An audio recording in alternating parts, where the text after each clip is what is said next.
Good evening. Tonight we have a collection of Home Alone and home invasion stories. If you're new, please remember to like, comment and subscribe, it would mean a lot.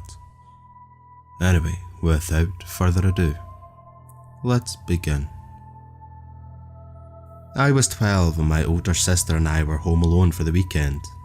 I was waiting for a friend to pick me up and was getting restless. There was a knock on the door. Thinking it was her, I ran to answer it without checking through the peephole. A man was standing there with a clipboard and said he needed to check our gas meter. I was entrenched in the disappointment of my friend still not having arrived, so just told him, yeah, sure, whatever you need to do.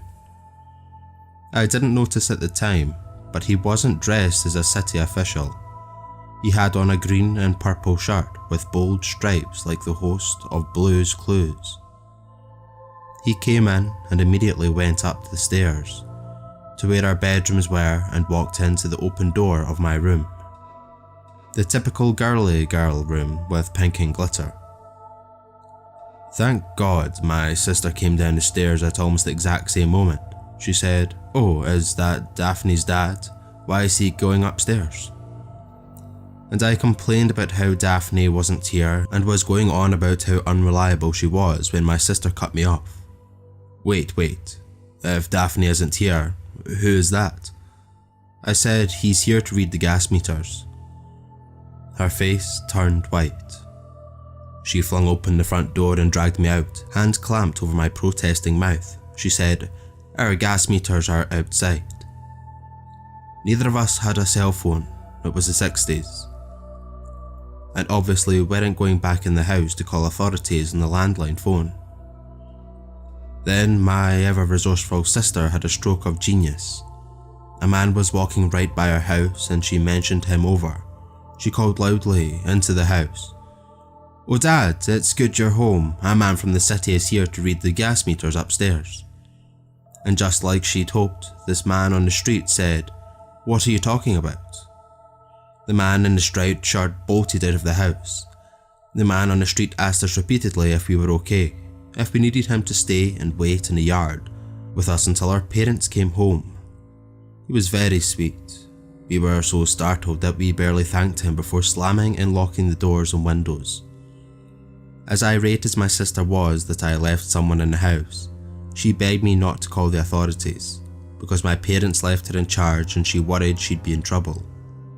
I didn't want to catch any heat from carelessly allowing some guy in, so I was on the same page. 3 weeks later, a girl in our community went missing. Same MO. She was home alone and authorities found the door open and no sign of forced entry. My sister and I discussed our options, but deep down knew we had no choice but to come clean.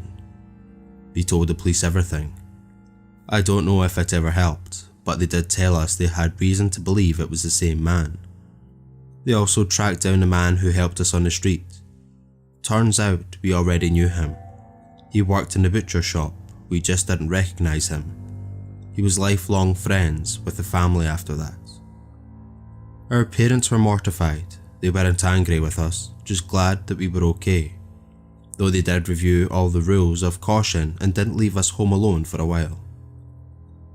They found the girl and say she'd been held for a few days and then burned alive. They never caught the man, but fear not. He was in what appeared to be his early 30s in the 1960s, so in any case he has to be dead by now. I just thank God every day for my sister's resourcefulness and quick action. False meter reader. Let's not meet. Number 2. Bear in mind this was late 2009 and I was only 10 at the time. Me, my mother and stepdad lived in a small town in Sweden in a big house. If you were upstairs you could still hear talking down at the kitchen, so it wasn't that isolated. One evening when I was home alone because my mum and stepdad were going to my grandma's house and asked them if I could stay home alone because a typical 10-year-old, I thought I was too grown up for a babysitter. After about an hour of nagging, she gave up and told me I could stay home alone only if I kept the door locked and never opened it to anyone. It was really exciting for me and I stayed up really late watching cartoons. If I remember correctly, I was watching SpongeBob in our living room and eating ice cream.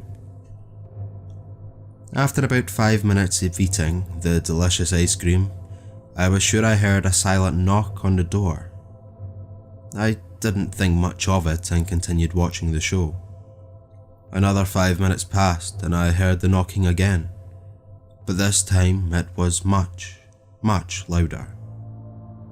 I was frozen in fear and waited for the knocking to stop.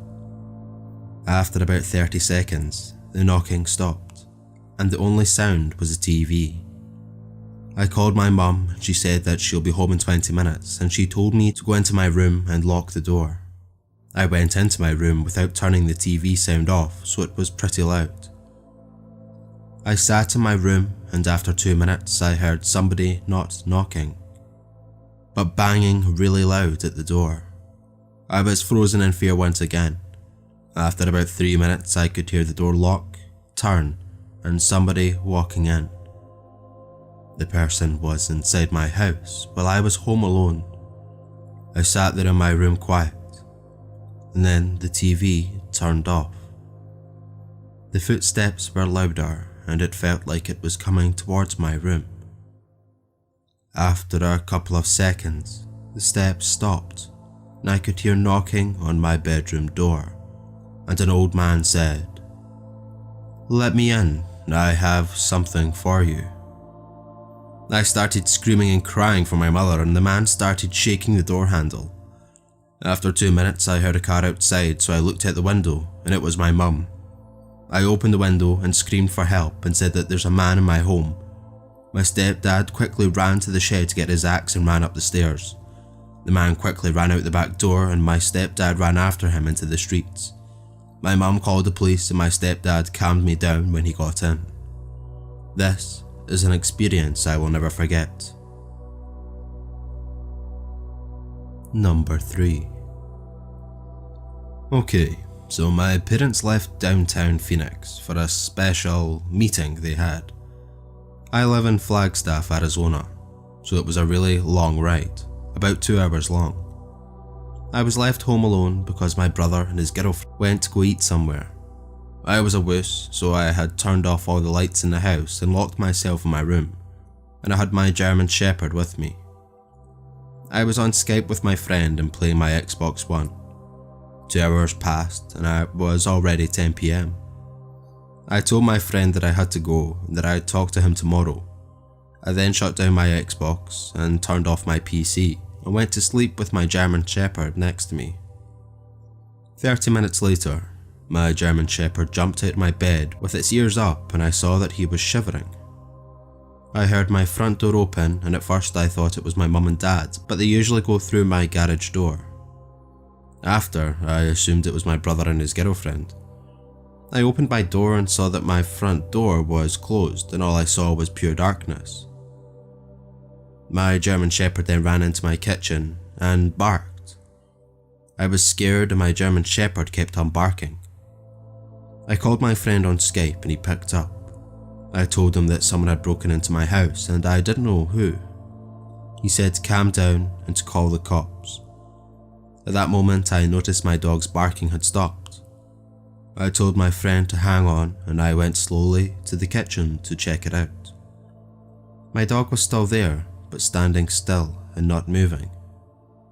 I heard my front door open, and at that moment I saw a man run out and drove away.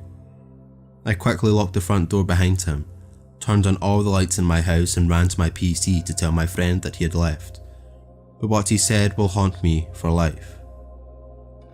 "Oh my god, dude, the bitch just left, I swear I'm shaking right now." His reply was, "Dude, yeah? Who was that tall dark dude that entered your room, looked at me, took your photo on your wall and left?"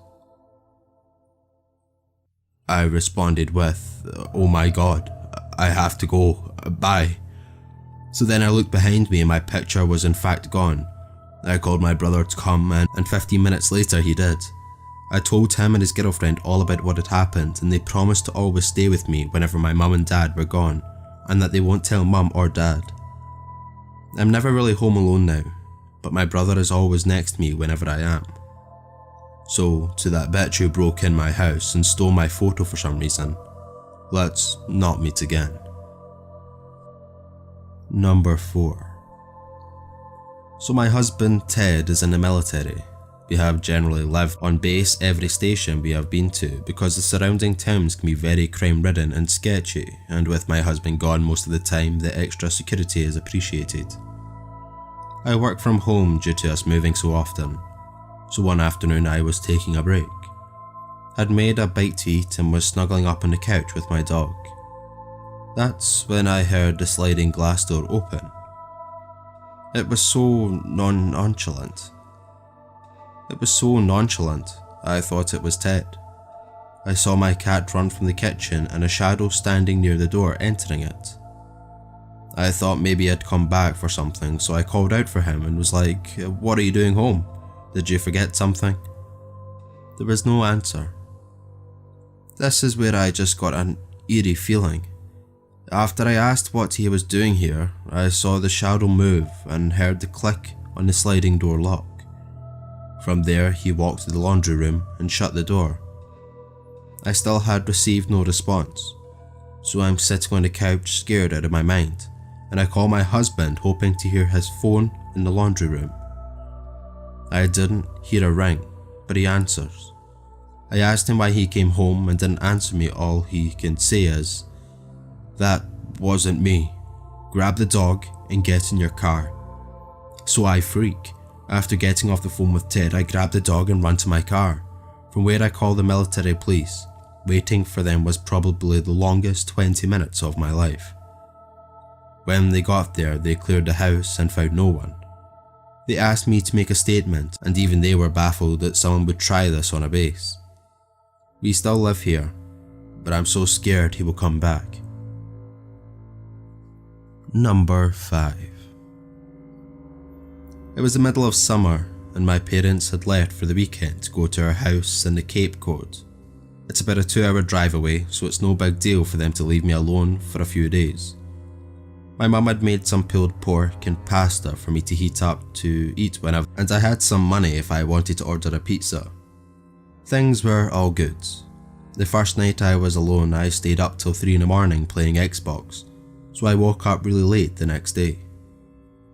I checked my phone when I woke up and saw it was a little past 1. I had made plans to play some street hockey with my friends at 3, so I threw myself out of bed, stumbled into the shower. I take really long showers, so when my parents are gone, I go mental. I was in there for about 45 minutes on my phone, scrolling through Reddit and Twitter and whatnot, when I heard my front door open. The bathroom is directly up the stairs from the back door, and the thing is pretty loud when it opens and closes. I immediately froze, since obviously I was supposed to be alone. I waited for about 2 minutes, ears trained in trying to hear anything else. Nothing. I figured it was just the wind, or maybe my parents were home early, so I turned off the shower, wrapped my towel around myself, and slowly walked down the stairs to check it out. So the stairs to the kitchen, where the back door is, are pretty tight and walled in, and I could see into the kitchen when I walked down. Even though my house is old as shit and each step on the stairs makes super loud creaks, I still took my time and tried to be as quiet as possible. I probably took 45 seconds walking down all 12 steps, so when I get to the second last stair, right before I could see around the corner into the kitchen, I'd take a little breath to compose myself. In my mind, I knew I was being stupid. There obviously wasn't anything in the kitchen. There's no way I wouldn't have heard another noise, and there's no reason for them to still be in the kitchen, even if they were burglars or something in the house. After sort of mentally psyching myself up for being such a wuss, I sort of chuckled to myself for being so stupid, and just normally walked the last 2 stairs and turned the corner into the kitchen. Standing about 2 feet away from me, in the middle of the kitchen, is a man staring straight at me, perfectly still. with a massive smile across his face, just staring at me. The thing I remember the most vividly wasn't his face or his smile, but his arms. They weren't just at his side, he held them in the strangest, most abnormal position I've ever seen. They were where one would normally hold their arms up, but he had rotated them to the point where they were almost completely reversed, as well as lifting them up and a little behind himself. I don't know why I remember this so much, but it's just the most demonic, abnormal position I've ever witnessed. Honest to God, I think I almost had a heart attack right there. Looking back, I can realise how fucking creepy this situation was, but in a moment I just took a step towards him and punched him as hard as I could in the jaw, sort of half slapping, pushing him towards the ground. The second I connected, I beelined up the stairs, dropping my towel in the kitchen with my heart beating out of control. I fucking sprinted into my room and locked the door behind me. I quickly put a chair up to the doorknob like you see in TV. Almost without thinking, I immediately called 911 and nearly in tears told the operator what had happened. As I sat on the floor of my room, in practically the fetal position, staring at the door praying that a cop would be here soon, I noticed the light coming from the gap between the door had stopped. The fucker was standing outside my door. There's no words to describe the feeling I had. I was paralysed with fear, watching the shadow across the bottom of the door shift in tiny ways. I stayed balled up, staring at the gap, praying that the man would go away for what seemed like an hour. All the while, the 911 operator was asking, "Hello, sir? Sir, are you there? Hello?" I don't want to make a noise, and even if I wanted to move my arms to bring the phone to my mouth, I don't think I could have. Eventually, the light returned to the gap and I heard the faintest of footsteps, slowly creaking the wooden floorboard as he walked down the hall. It was silent for minutes as I just sat there curried up, unable to even speak. I heard banging on the front door and the sound of 2 officers entering my house.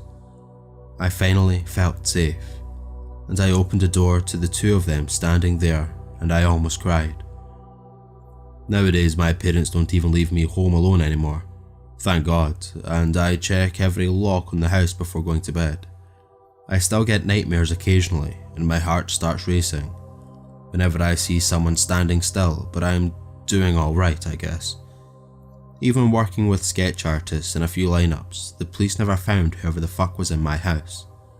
That sends shivers down my spine every time I look outside, half expecting to see him standing across the street, smiling under a lamppost. I have no idea what he wanted or who he was, but regardless, let's not meet ever again. Thank you all for listening. I appreciate you taking the time if you made it this far. I will be announcing the giveaway in the next video or the next video at the start of next month. Like I said, if you're new and you haven't subscribed, please hit that subscribe button down below, it would mean a lot. And if you have any stories you'd like to submit of your own, then please feel free to send them to the link in the description at my website or at my email, which is down below as well. Anyway, I'll catch you all in the next one. Thank you.